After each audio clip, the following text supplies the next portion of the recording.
This is the growth strategist, Donna Ambler, with your tip of the week. If your company is involved in innovation, I'd like to suggest that you pay attention to what's happening with the ITC, the International Trade Commission.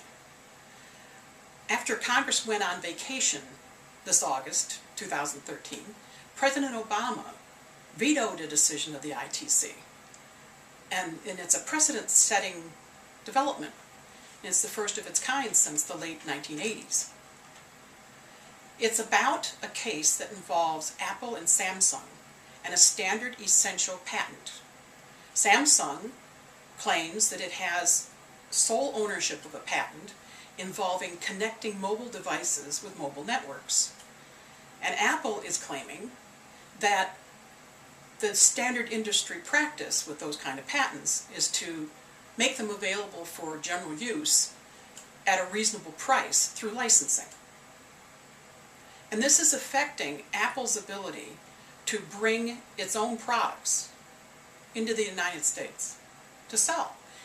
And it's holding up, the case has been holding up the sale of, say, iPad 2 or iPhone 4, not the current ones, but old ones, that there's still a demand for. Now, I can hear the arguments either way. This is not a clear-cut case. But I know some scientists that have been saying that the ITC, in a lot of ways, is understaffed, underpowered, and doesn't have enough authority.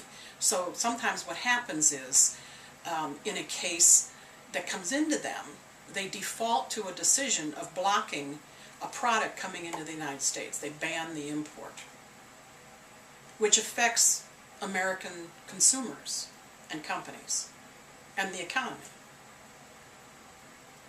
I don't know. Should you spend more money on ITC so it's more prepared, or does the model need to be looked at again? It seems to me that, some companies could hold up a competitor's technology by just threatening a case at the ITC. They could get tied up for years. Or it could be thrown into a ban on being sold in the United States. Sounds like a pretty nasty, but legal, competitive advantage.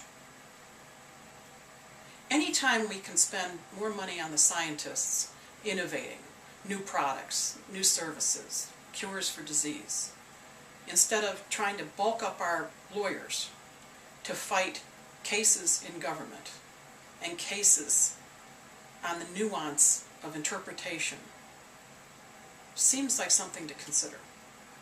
Anyway, I'd like you to watch what's happening with the ITC.